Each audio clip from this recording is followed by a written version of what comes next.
다 같이 기도하시겠습니다. 고마우신 아버지 하나님 감사드립니다. 이 시간 우리에게 말씀하여 주시옵소서.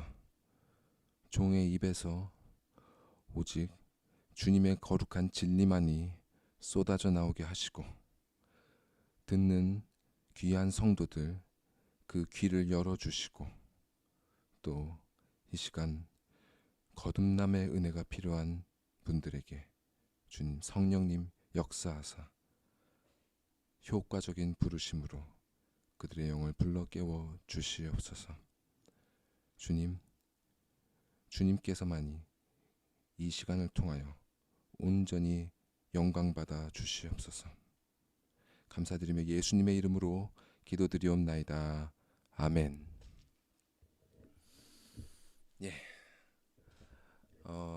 약 2000년 전에 예루살렘 어떤 집에서 예수님께서 니고데모에게 거듭남의 복음을 전하셨습니다. 니고데모가 정말로 예수님을 믿었는지는 성경에 명확히 나오지 않지만 방금 들으신 것처럼 요한복음에 기록된 그의 행동들과 그 뒤에 전승되는 이야기들에 따르면 그랬을 것으로 여겨집니다. 하지만 지금 중요한 것은 니고데모가 거듭났는지 여부는 아닙니다. 주님께서는 니고데모와의 대화를 기록한 사도 요한의 기록을 통해서 지금 우리에게 복음을 전하고 계십니다. 중요한 것은 이 말씀을 듣는 우리가 복음을 믿느냐 그렇지 않느냐입니다. 우리는 지금까지 세 차례에 걸쳐 이 대화를 살펴보면서 크게 5가지를 알 수 있었습니다. 본문 말씀을 보시면서 하나하나 상기해 보시면 좋겠습니다. 첫 번째는 거듭남입니다. 예수님께서는 5절에 거듭나는 것은 물과 성령으로 나는 것이라고 설명하시면서 구약 성경 이사야서와 에스겔서 말씀을 니고데모에게 상기시키셨죠. 즉 물로 더러운 것을 씻어내듯이 복음의 말씀으로 죄인이 회개하게 되고 새 생명의 영을 받아서 성령 하나님의 인도를 받는 것입니다. 두 번째로는 거듭나지 못한 자, 즉 죽어있는 자는 어떤 사람인지가 드러났습니다. 그는 영적인 것과 육적인 것을 구분하지 못하며 본질보다 방법론에 매달리고 또 거듭난 자들의 증언을 거부합니다. 또한 이와 대조되는 거듭난 자, 즉 성령으로 난 사람은 어떤 사람인지도 알 수 있었습니다. 그들은 거듭남을 입었고 이제 성령 하나님과 함께합니다. 그리고 성령 하나님께서는 그들을 의를 행하고 죄를 짓지 아니하며 그리스도를 믿고 온 마음을 다해 하나님을 사랑하고 자신의 몸과 같이 이웃을 사랑하도록 인도하십니다. 그리고 네 번째, 이렇게 사람을 거듭나도록 하기 위해 하나님께서는 효과적인 부르심으로 그들을 부르셨습니다. 택하신 자녀들을 영원히 살아계신 말씀, 즉 복음을 통해 거듭나게 하십니다. 그리고 지난 시간에 바로 이 복음이 무엇인지에 대해서 알아보았습니다. 복음은 예수는 누구인지, 그는 무슨 일을 하셨는지, 그리고 왜 그 일을 하셨는지에 대한 말씀입니다. 그분은 하나님의 진리에 대한 유일하고 최종적 권위를 가진 선지자이시며 이 세상 만물을 다스리는 왕이시며 택하신 자들의 모든 죄를 완전하게 대속하신 큰 대제사장이 되십니다. 하나님께서 이분을 세상에 보내신 것은 이 세상을 이처럼 사랑하셔서 그를 믿는 자들에게 구원을 베푸시려 함입니다. 예수님께서는 이 복음을 니고데모에게 전하셨습니다. 예수님은 니고데모에게 이렇게 말씀하고 계신 것입니다. 니고데모여 믿으라. 거듭나려면 내가 제시한 이 복음을 믿으라. 믿고 거듭나 하나님의 나라에 들어가라. 이렇게 예수님께서 니고데모에게 하신 마지막 말씀은 그가 복음을 믿도록 하시기 위해서 하신 말씀들인 것입니다. 자, 오늘 본문 이 네 구절은 3가지로 구분됩니다. 첫 번째는 믿음 여부에 따라 갈라지는 하나님의 심판. 또 두 번째는 복음을 믿지 않는 그 불신앙의 근본적인 이유와 그 드러나는 증거에 대해서. 마지막 세 번째는 복음을 믿는 신앙의 증거와 그 근거에 대해서 말씀해 주셨습니다. 다시 한번 정리하면 첫 번째는 복음을 믿는지 안 믿는지에 따르는 심판, 두 번째는 불신앙의 이유와 증거, 세 번째는 신앙의 이유와 증거입니다. 그럼 먼저 복음에 따른 결과는 어떤 것인지 알아봅시다. 자, 18절 말씀을 같이 읽겠습니다. 본문 18절 말씀. 자, 시작. 그를 믿는 자는 심판을 받지 아니하는 것이요 믿지 아니하는 자는 하나님의 독생자의 이름을 믿지 아니하므로 벌써 심판을 받은 것이니라. 오늘 본문은 믿음의 대상을 다시 한번 분명하게 말씀하십니다. 그를 믿는 것, 곧 하나님의 독생자라고 불리신 그분 예수 그리스도가 바로 믿음의 대상이십니다. 여기서 하나님의 독생자의 이름을 믿는다는 표현을 여러분 기억하실 필요가 있습니다. 여기서 이름에 해당하는 원어 단어는 이름, 계급, 또 권위라는 뜻을 담고 있습니다. 즉 예수님의 이름에는 그분의 정체성과 그분이 무슨 일을 하시는 분인지, 곧 복음이 무엇인지가 그대로 드러나 있습니다. 먼저 예수라는 이름은 무슨 뜻이죠? 마태복음에서 천사는 예수님의 어머니 마리아에게 이렇게 말씀합니다. 아들을 낳으리니 이름을 예수라 하라. 이는 그가 자기 백성을 그들의 죄에서 구원할 자이심이라 하니라. 예수라는 이름은 그가 구원자라는 뜻입니다. 그러면 그리스도라는 호칭은 무엇입니까? 이는 기름 부음을 받아 거룩하게 구별되었다는 뜻입니다. 하나님께서 구약시대에 선지자와 제사장과 왕을 세우실 때 기름을 부어 그들을 구별하셨습니다. 즉 예수 그리스도라는 그분의 호칭에는 복음의 내용이 함축되어 있습니다. 그렇게 예수님께서는 복음을 믿는 것을 가리켜 하나님의 독생자의 이름을 믿는 것, 이렇게 표현하시는 것입니다. 18절 말씀은 이러한 예수님에 대한 믿음의 여부에 따라 하나님의 판단을 받게 된다고 말씀합니다. 먼저 그를 믿는 자는 심판을 받지 않습니다.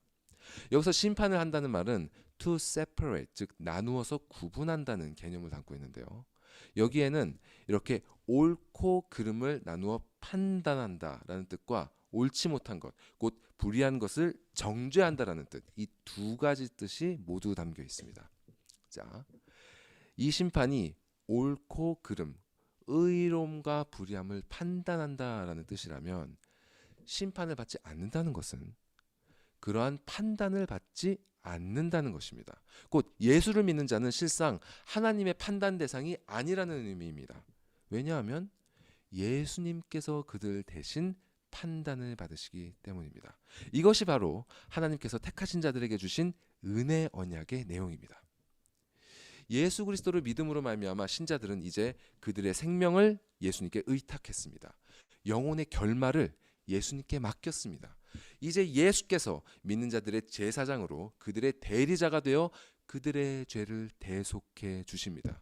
그 결과 믿는 자에 대한 하나님의 심판 법정에서 판단의 대상이 되는 것은 죄로 더럽혀진 믿는 자 자신의 삶이 아니라 예수 그리스도의 흠없고 순전하고 완전한 삶인 것입니다. 만약 신자를 대신하는 그 예수님의 의로우심이 하나님 앞에 완전하지 않다면 그분께 자신의 영혼을 의지한 그 모든 자들 역시 정죄를 면치 못할 것입니다. 그러나 성경이 분명히 말씀하는 바와 같이 하나님의 독생자 예수 그리스도께서는 하나님 앞에 전혀 죄가 없으실 뿐만 아니라 하나님께서 죄인에게 물으시는 모든 죄값과 명하시는 그 모든 의무를 완벽하게 성취하신 메시아이십니다. 그렇기 때문에 그분을 믿는 모든 자들은 정죄를 받지 않을 것입니다. 이로써 믿는 자들은 심판이란 단어에 담긴 그 두 번째 뜻, 곧 정죄를 받는 것에서도 완전히 면제되는 것입니다. 그와 반대로 믿지 아니하는 자는 심판을 받는다고 말씀하십니다. 여기서의 심판도 앞의 경우와 동일한 단어입니다. 즉 예수 그리스도의 복음을 믿는 자들은 하나님의 엄중한 판단의 대상이 됩니다. 그들은 심판대 앞에서 오롯이 홀로 하나님 앞에 판단을 받을 것입니다. 아무도 그들을 도울 수 없습니다. 왜냐하면 그 심판대 앞에서 유일하게 죄인에 대한 변호의 권리가 있는 예수님을 그들은 의뢰하지 않았기 때문입니다. 그렇기 때문에 그들은 하나님의 거룩하심 앞에 온갖 죄로 더럽혀진 죄인의 신분으로 설 수밖에 없습니다. 결국 그들은 심판의 두 번째 의미, 곧 정죄를 면치 못할 것입니다. 그런데 이 18절 말씀에서 우리가 간과할 수 없는 표현이 또 하나 있습니다. 바로 믿지 않는 자는 복음을 믿지 아니함으로 벌써 심판을 받은 것이라는 표현입니다. 보통 하나님의 심판은 삶이 끝난 이후에 오는 것으로 흔히 생각하죠. 하지만 본문의 예수님의 말씀은 심판이 꼭 미래만 이루어지는 것이 아님을 우리에게 알려줍니다. 앞서 그를 믿는 자는 심판을 받지 아니한다라고 했을 때 심판을 받지 않는다는 단어도 미래가 아니라 현재 시제로 되어 있습니다. 이 원어에서 현재 시제는 현재 진행의 의미도 담고 있습니다. 즉 예수 그리스도를 믿어 은혜 언약 안에 들어간 자는 미래에 도달해서가 아니라 지금 현재 계속해서 그리스도로 말미암아 하나님의 판단으로부터 면제되고 있는 것입니다. 그리고 그 다음에 믿지 않는 자가 벌써 심판을 받은 것이다 라는 단어는 완료 시제로 되어 있습니다. 원어에서 완료 시제는요, 과거의 사건으로 인해 영향을 받은 현재 상태를 표현합니다. 다시 말해 그들은 과거 어느 시점에 믿음으로 은혜 언약에 들어오지 않았기 때문에 지금까지 계속해서 하나님의 판단을 받고 있는 것입니다. 이러한 하나님의 판단으로 말미암아 그들은 벌써 이 세상에서 정죄를 받고 죄의 형벌을 치르고 있습니다. 어떤 형벌을 받고 있을까요? 성경에서 이 세상에서 받는 죄의 형벌에 대해 그 양심의 가책과 같은 내적인 형벌로부터 질병에 걸리고 인간관계가 망가지고 재산과 나라를 빼앗기는 그런 외적인 형벌까지 여러 가지를 이야기합니다. 그리고 그 최종적인 형벌은 사망이라고 말씀합니다. 즉 이 모든 것을 포함해서 그 죽음 자체도 바로 죄의 형벌인 것입니다. 그런데 오늘 본문에 나타난 형벌은 사실 죽음보다 더욱 치명적인 것입니다. 그것은 바로 하나님의 독생자의 이름을 믿지 않는 것, 즉 불신앙의 형벌입니다. 복음을 믿지 않는 것 자체가 바로 하나님의 심판이라는 것입니다. 먼저 불신앙의 형벌에 대해 말씀드리기 전에 예수를 믿지 않는 것이 왜 죄가 되는지 이해가지 않는 분들을 위해 간략히 말씀드리겠습니다. 예수 그리스도는 하나님께서 인간에게 주신 가장 큰 사랑의 표현입니다. 그 사랑은 마치 죄의 유혹에 눈이 멀어 멸망의 골짜기로 미친 듯이 달려가는 그 자식을 멈추기 위해 자신의 목숨을 버릴 각오로 그 앞에 뛰어드는 그 부모의 몸짓과 같은 것입니다. 십자가에 못 박혀 모든 피와 물을 쏟아내신 그 몸으로 그리스도께서는 멸망으로 치닫는 그 죄인의 앞을 막으셨습니다. 불신앙은 그러한 사랑의 몸짓을 거부하는 것입니다. 일반적으로 그리스도인들은 이러한 불신앙을 죄로 이해합니다. 그리고 이런 불신앙으로 말미암은 정죄와 죽음을 그에 따른 형벌이라고 생각합니다. 그러나 성경은 여러 곳에서 이 불신앙 자체가 바로 죄인 동시에 형벌이라고 가르칩니다. 이를 이해하기 위해서 데살로니가 후서 2장 말씀을 잠시 살펴보겠습니다. 데살로니가 후서 2장 9절에서 12절 말씀입니다. 다 같이 읽어보겠습니다. 시작. 악한 자의 나타남은 사탄의 활동을 따라 모든 능력과 표적과 거짓 기적과 불의의 모든 속임으로 멸망하는 자들에게 있으리니 이는 그들이 진리의 사랑을 받지 아니하여 구원을 받지 못함이라. 이러므로 하나님이 미혹의 역사를 그들에게 보내사 거짓 것을 믿게 하심은 진리를 믿지 않고 불의를 좋아하는 모든 자들로 하여금 심판을 받게 하려 하심이라. 이 말씀에서 악한 자들은 왜 멸망합니까? 10절에 그들이 진리의 사랑을 받지 않았기 때문입니다. 그래서 하나님께서는 어떤 형벌을 그들에게 내리십니까? 11절에 미혹의 역사를 허락하셔서 그들이 거짓을 믿도록 내버려 두십니다. 이러한 하나님의 심판이 불의하게 느껴지십니까? 여러분, 악한 자들이 심판을 받는 원인은 오롯이 그들에게 있음을 기억하십시오. 진리의 사랑, 곧 독생자 그리스도의 사랑을 거부한 것은 그들입니다. 오래 참으시는 그 사랑, 피 흘리며 붙잡으시는 그 사랑을 저버리고 끝까지 불의를 좋아하며 따른 것은 바로 그들입니다. 이러한 자들에게 하나님께서는 마침내 공의로운 심판을 내리십니다. 그것이 바로 그들로 하여금 그들이 그토록 좋아하는 불의와 거짓에 계속해서 내버려 두시는 것입니다. 이것은 실로 두려운 형벌이 아닐 수 없습니다. 아직 그리스도의 복음을 받아들이지 않은 분들은 이러한 불신앙의 상태가 얼마나 두려운 것인지 깨달으시기 바랍니다. 성경에서 그리스도를 거부하는 불신앙은 용서받을 수 없는 죄로 취급됩니다. 불신앙 가운데 있다는 것은 거듭나지 못했다는 뜻입니다. 거듭나지 못했다는 것은 그 영이 실은 죽어있는 상태와 같다는 뜻입니다. 이러한 상태가 끝까지 계속 지속된다면 현재 받고 있는 형벌에 더하여 이 삶이 다한 후에 오게 될 최종 심판의 형벌을 면치 못할 것입니다. 그렇다면 왜 세상 사람들은 복음을 믿지 않을까요? 왜 그들은 그리스도로 표현된 하나님의 사랑을 받지 않는 것일까요? 잠시 오늘 본문 이전에 돌아가 요한복음 3장 14절 말씀에 인용된 노뱀 사건을 여러분 기억해 보시겠습니다. 하나님께 반역함으로 말미암아 불뱀이라는 심판을 받게 된 이스라엘에게 주어진 유일한 구원의 길은 바로 장대 위에 높이 메어 달린 노뱀을 바라보는 것이었습니다.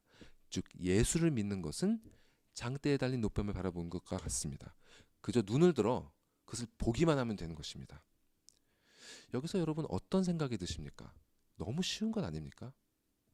예전에 사모님께서 우리 아이들에게도 설명하셨던 것처럼 그것을 보기만 하면 구원을 얻는 것입니다. 장대의 노뱀을 높이 매단 이유는 그 어디에서나, 그 진영 어디에서나 그것을 쉽게 바라볼 수 있도록 그렇게 한 것입니다. 그렇기에 그 누구도 이 일은 너무 어려워서 나는 할 수 없어 라고 말할 수 없습니다. 성경은 이를 가리켜 값을 지불하지 않는 것으로 표현합니다. 이사야서 55장 1절 말씀은 이렇게 말씀합니다. 이사야서 55장 1절 말씀 다 같이 읽어보겠습니다. 시작. 오호라 너희 모든 목마른 자들아 물로 나아오라. 돈 없는 자도 오라. 너희는 와서 사 먹되 돈 없이 값 없이 와서 포도주와 젖을 사라. 이것은 무료입니다. 어떤 값도 치를 필요가 없습니다. 그렇기 때문에 믿음은 공로가 인정되는 행위가 아닙니다. 이것 자체가 거저받는 것이기 때문에 그 어떤 공로도 인정될 수 없는 것입니다. 이렇게 성경은 믿음을 쉬운 것으로 말씀합니다. 그러나 여러분, 실상 믿음은 그렇게 쉬운 것이 아닙니다. 사람들은 쉽게 복음을 믿지 못합니다. 왜 그럴까요? 그 이유는 대략 세 가지를 꼽을 수 있습니다. 첫 번째, 믿음의 요구가 사람의 이성과 지평의 한계를 넘어서기 때문입니다. 여러분, 뱀이 여러분을 물었다고 상상해 보십시오. 어떻게 됩니까?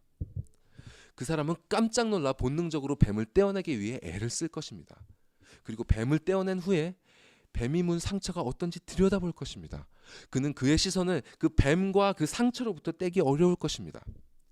다행스럽게도 그가 놀라움과 두려움으로 그 정신이 압도되지 않았다면 그의 이성은 다급히 해결책을 생각할 것입니다. 먼저 돌을 던지든지 나뭇가지를 휘두르든지 손에 잡히는 무엇이든지 휘둘러 뱀을 쫓아내야 합니다. 그리고 이 성경에 나오는 불뱀은 독이 있는 뱀이기 때문에 빨리 상처로부터 독을 빨아내야 합니다. 그리고 독이 몸에 퍼지지 않도록 상처 주위를 묶어야 합니다. 그 다음에 상처를 소독하고 약을 발라야 합니다. 그의 시선은 그의 다급한 그 이성의 명령을 따라 정신없이 움직일 것입니다. 그런데 하나님께서는 뱀이나 뱀에 물린 상처로부터 눈을 돌리라고 하십니다.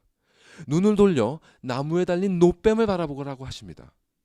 뱀을 쫓아내고 상처를 나름의 방법으로 조치한 다음에 그렇게 하라고 하신 것이 아닙니다. 그분은 뱀을 쫓아주지 않으셨습니다. 옆에 여전히 뱀이 있는데도 그렇게 하라고 하십니다. 상처에 독이 스며들고 있는데도 그렇게 하라고 하십니다. 그것이 살 길이라고 하십니다. 사람이 고통을 느끼면 그 사람은 자신이 당한 그 고통에 집중하게 마련입니다. 자신이 왜 이러한 고통을 겪는지 원인을 파악하고 해소하려고 합니다. 그리고 그 고통을 유발하는 근원을 찾아 제거하려고 합니다. 인간은 자신의 지평 안에서 그 해결책을 찾으러 동분서주합니다.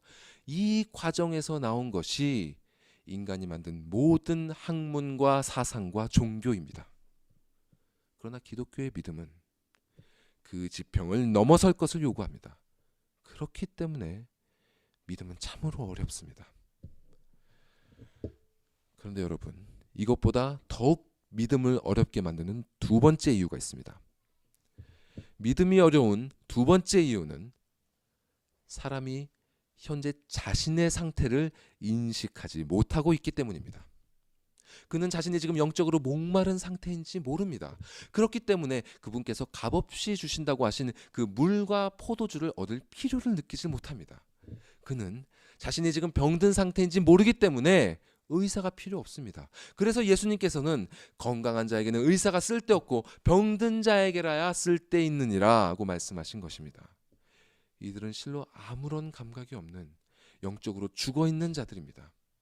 이를 놋뱀 사건에 비유하면 그 심각성이 더욱 분명해집니다. 이들은 지금 자신들을 물고 있는 그 불뱀을 뱀으로 인식하지 못하는 것 같습니다. 이빨에서 스며 나온 독으로 인해 자신이 죽어가고 있음에도 깨닫지 못하고 있는 것과 같은 것입니다. 제가 지난번에 본문을 나누면서 놋뱀 사건에 나오는 불뱀을 가리켜 하나님의 심판의 도구라고 말씀드렸습니다. 그러면 이 도구는 구체적으로 무엇을 가리킬까요? 성경에서 뱀은 주로 악인을 상징하고 뱀의 독은 죄악을 상징합니다. 예를 들어서 시편 140편은 다음과 같이 고백하고 있습니다. 시편 140편 말씀을 같이 읽어볼까요? 시작. 여호와여, 악인에게서 나를 건지시며 포악한 자에게서 나를 보전하소서. 그들이 마음속으로 악을 꾀하고 싸우기 위하여 매일 모이오며 뱀같이 그 혀를 날카롭게 하니 그 입술 아래에는 독사의 독이 있나이다. 하나님께서는 악인들의 죄악을 사용하여 악인들에게 형벌을 내리십니다. 아담이 옛뱀의 거짓말을 따른 이후로 모든 인류는 그와 같이 죄악의 뱀에 물린 상태입니다. 이제 그들 안에는 독이 가득 찼습니다. 그들이 내뱉는 말마다 하는 행동마다 독이 스며 나옵니다. 그들은 이제 서로가 서로에게 형벌이 되어버렸습니다. 문제는 그들이 이러한 상태를 당연한 것으로 인식한다는 점입니다. 그들은 죄악으로 말미암아 일어나는 갖가지 오염과 타락상을 오히려 자연스러운 것으로 여깁니다. 예를 들어 사람이 타인보다 자신의 이익을 우선시하는 것은 그들에게 너무나 당연한 것입니다. 마음속에 하나님을 상실한 채 자신이 스스로의 주인이 되어 자기 소견에 옳은 대로 행하는 것이 그들에게는 자연스러운 것입니다. 그렇기에 마음을 강팍하게 굳혀서 하나님께 죄를 회개하지 않는 것 역시 그들에게 전혀 부끄러운 일이 아닙니다. 사람은 그의 죄악이 고통을 유발하지 않는 한 그 죄를 멈추지 않습니다. 타락이 너무 심해져서 자신과 주변에 고통을 주도록 진행되지 않게끔 그 적절한 선에서 제어하는 것을 그들은 지혜라고 생각합니다. 그리고 이러한 제어를 잘하는 사람을 현명하다고 여깁니다.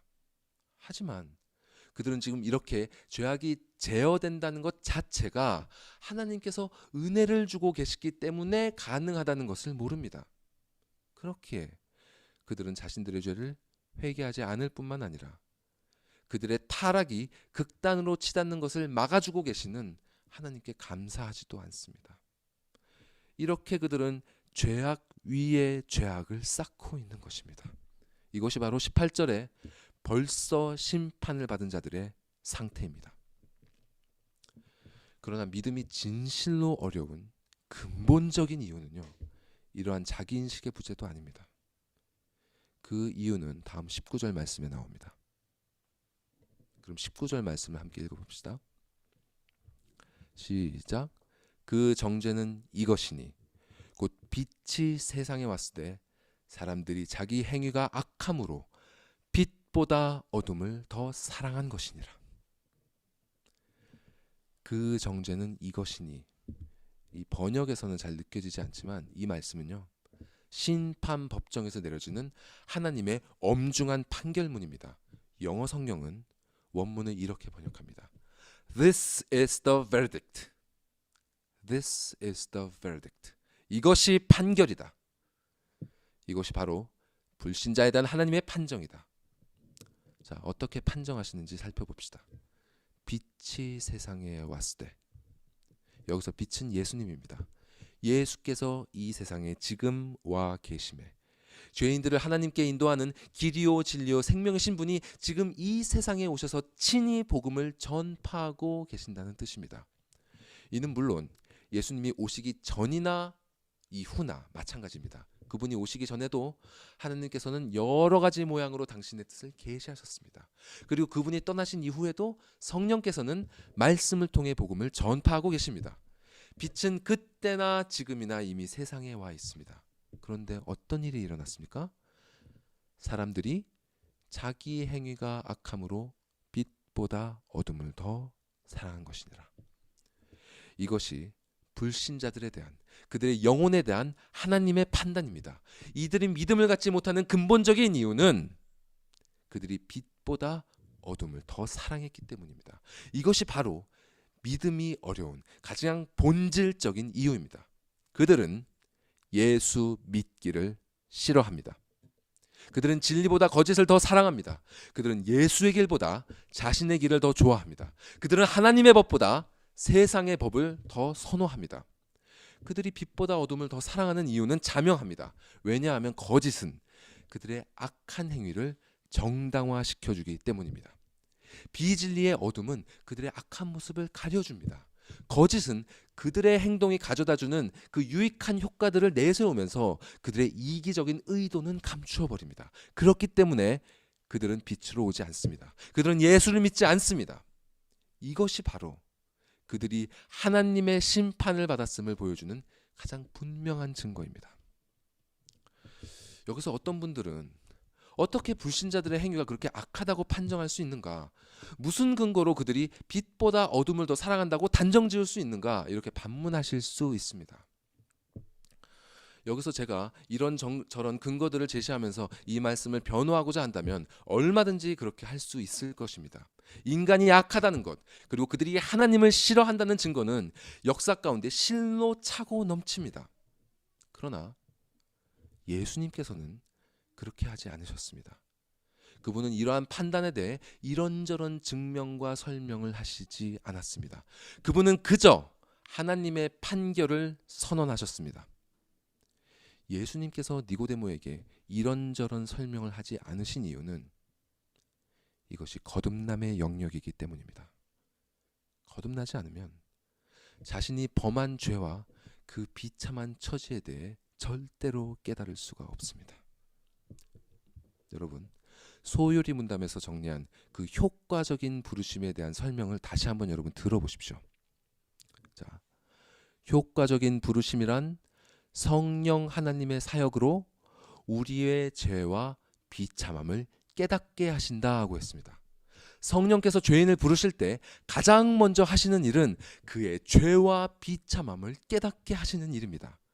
이렇게 성령께서 깨닫게 하지 않으시면 사람은 절대로 자신의 죄와 비참함에 대해 참되게 깨달을 수 없습니다. 그렇기 때문에 예수님께서는 지금 하나님의 법정에서 일어나는 심판의 말씀을 그저 단호하게 선언하고 계신 것입니다. 그럼 이 심판의 말씀을 계속 살펴보겠습니다. 20절 말씀입니다. 20절 말씀.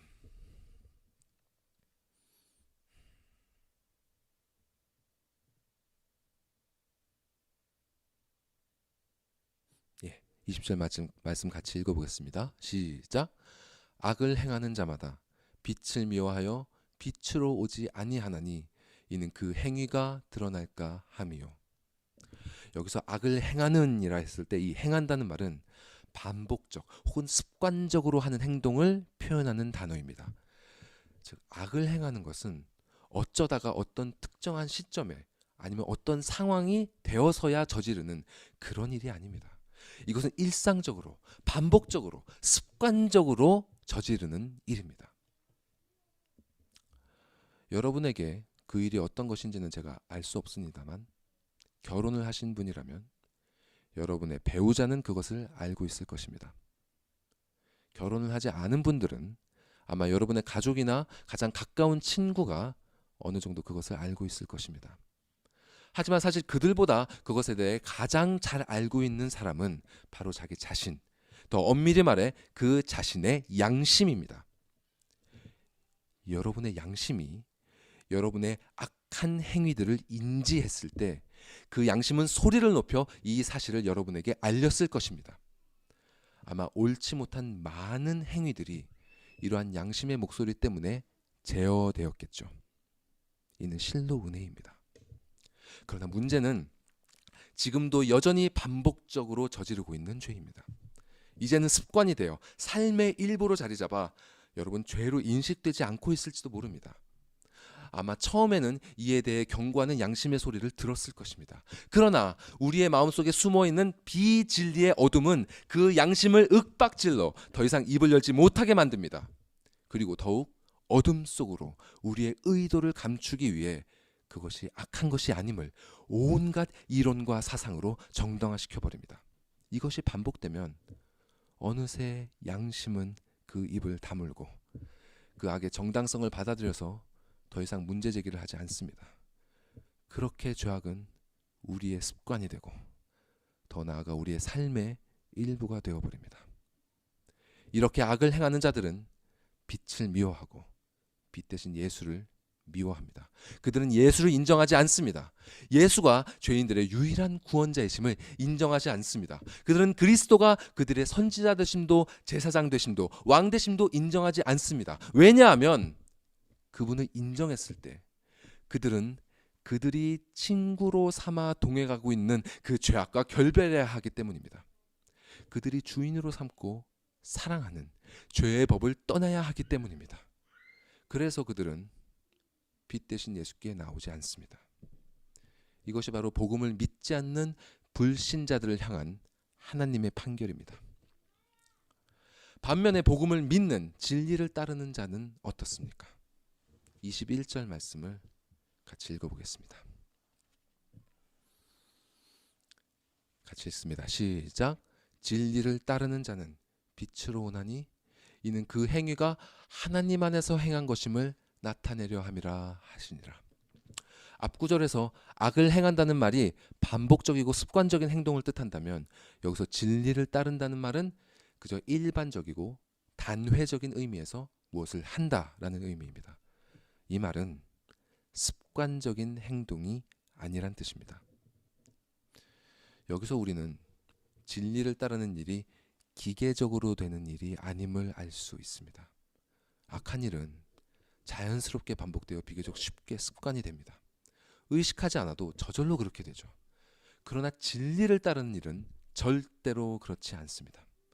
거듭난 사람이라 할지라도 저절로 진리를 따라 행할 수 없습니다. 그 이유는 매일매일 되살아나 그 일을 방해하는 이 옛자를 십자가에 못 박아야 그것이 가능하기 때문입니다. 예를 들어 신자들은 매일 성경 읽기와 기도를 실천해야 한다고 배웁니다. 그것은 구원을 얻기 위한 것이 아니라 하나님 나라에 이르기까지 우리의 영혼이 살아나갈 수 있는 힘을 얻는 은혜의 방편이기 때문입니다. 그런데 이 일은 절대로 무의식적으로 반복하는 습관이 될 수 없습니다. 우리의 옛자아는 그리스도를 싫어하기 때문에 거듭난 생명의 힘으로 이것을 매일매일 이겨내지 못하면 우리는 이러한 경건 생활을 진실되게 실천에 옮길 수 없습니다. 만약 여러분이 성경 읽기와 기도를 그저 습관적으로 하고 있다면 그것은 참으로 진리를 따르는 일이 아닐 수도 있습니다. 경건 생활이 아무런 영적 저항 없이 삶 속에서 습관적으로 실천되고 있다면 여러분 주의하셔야 합니다. 우리는 항상 우리의 신앙생활이 매너리즘에 빠지는 것을 경계해야 합니다. 반면에 참되게 진리를 따르는 자들은 빛으로 예수 그리스도께로 신실하게 가까이 나옵니다. 왜 그렇습니까? 이는 그 행위가 하나님 안에서 행한 것임을 나타내려 함이라. 하나님 안에서 행한 것이란 말은 하나님에 의해서 행한 것, 하나님을 통해서 행한 것으로도 번역될 수 있습니다. 영어 성경은 그래서 이를 What he has done has been done through God 이라고 번역합니다. 하나님을 통해서 행했다. 이 말씀은 그들이 진리를 행한 것이 그들의 주도로 한 것이 아니라 하나님을 통해서, 하나님에 의해서, 하나님 안에서 행했다는 뜻입니다. 진리를 참되게 따르는 자들은, 복음을 참되게 믿는 자들은 이 사실을 압니다. 그들은 자신이 결단해서 이 복음을 믿은 것이 아님을 알고 있습니다. 그들은 자신들의 힘으로 이 진리를 따르는 것이 아님을 잘 알고 있습니다.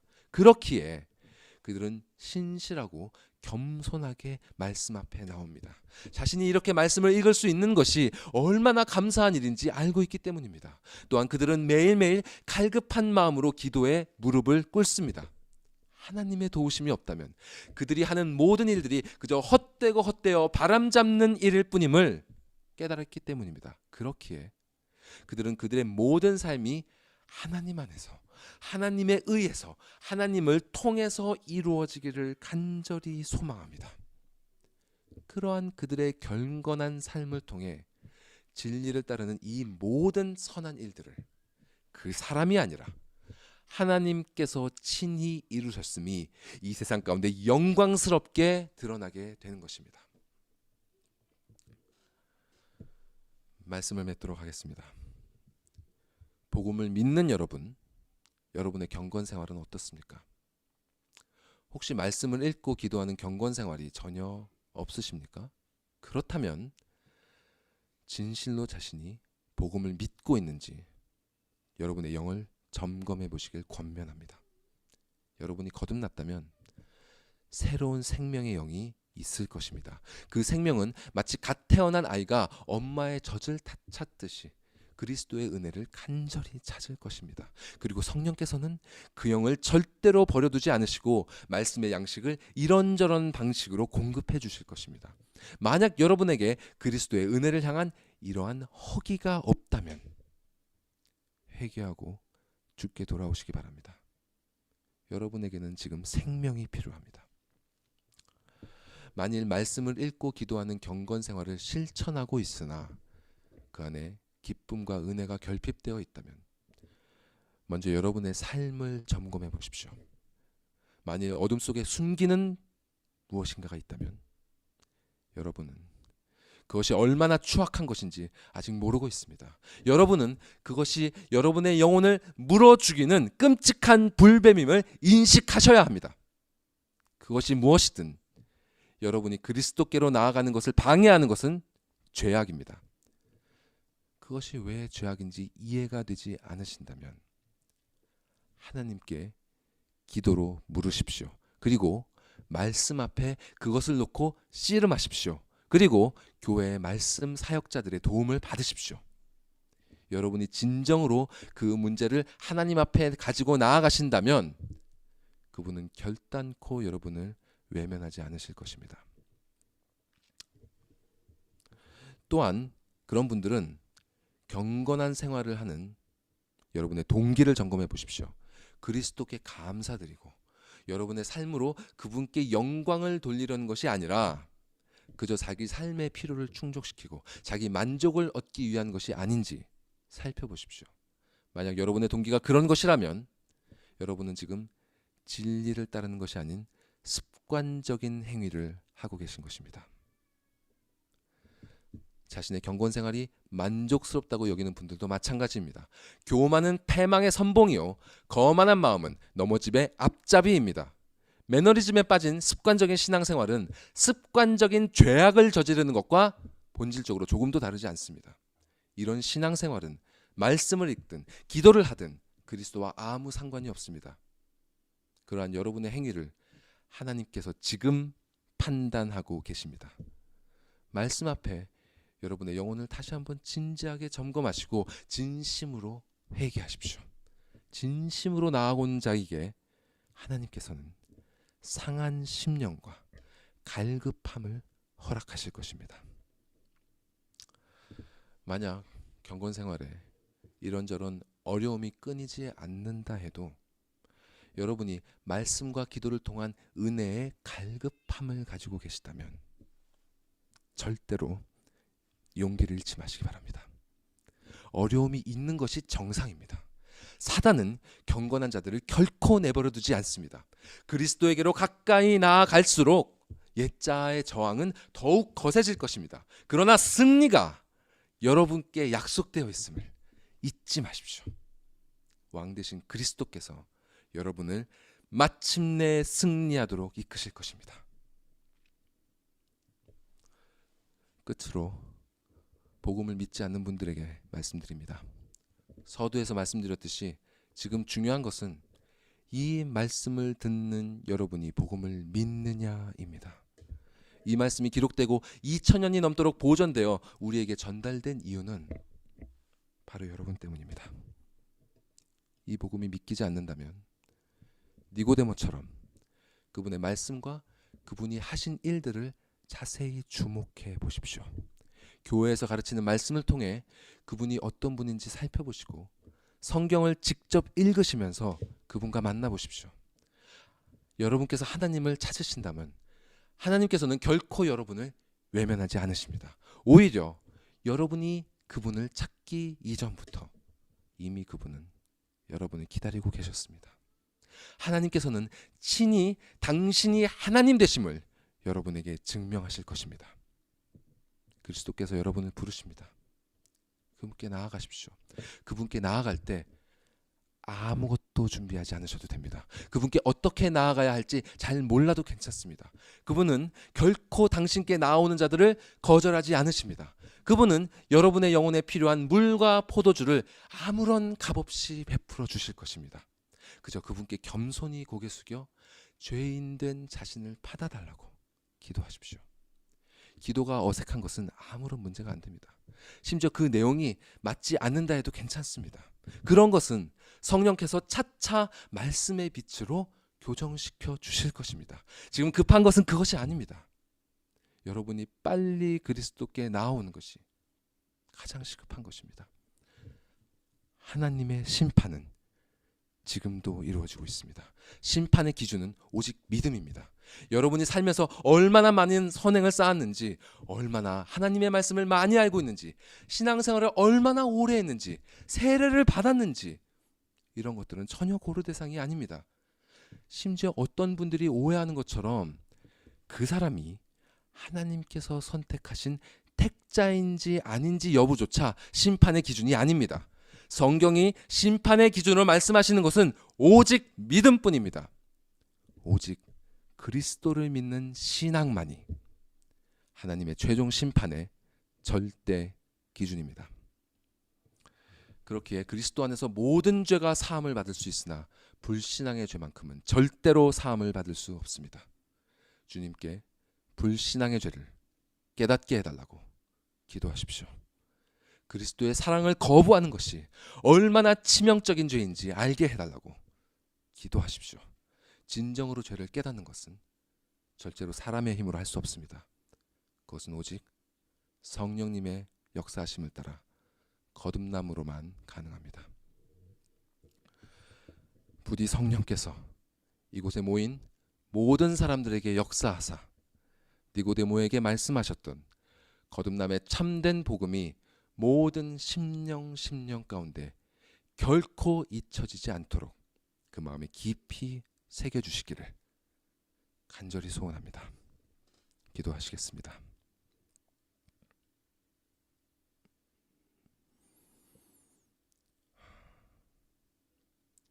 사랑의 아버지 하나님, 지금 이 시간 우리가 주님 앞에 나아옵니다. 주님, 우리의 마음이 아직 그것을 잘 알지 못할지라도 주님 앞에 우리가 우리의 모든 죄를, 특히 삶의 뿌리 깊이 박혀 있는 그 죄를 회개하기 원하옵나이다. 주님, 우리의 마음을 깨워 주시옵소서. 이 마음을 살려 주시옵소서. 우리의 눈을 뜨게 하사 그 죄가 우리를 죽이고 있는 끔찍한 불뱀임을 보게 하여 주시옵소서. 그리하여서 우리가 주님의 그 약속의 말씀을 기억하고 우리의 눈을 돌려 우리를 대신하여 십자가에 못 박히신 그리스도를 바라보게 하여 주시옵소서. 그분만 바라보게 하여 주시옵소서. 우리의 매일매일의 삶 가운데 그 옛된 자를 죽이고 오직 당신께 감사하며 당신만을 높이고자 하는 마음으로 주님, 그렇게 당신 앞에 매일매일 나아가는 복된 신자들이 되게 하여 주시고, 아직 잠을 자고 있는 자들 깨워주시사 그들 또한 이 복된 은혜 언약 속에 동참하게 하여 주시옵소서. 이 모든 말씀 우리 구주 예수 그리스도의 이름으로 기도드리옵나이다. 아멘.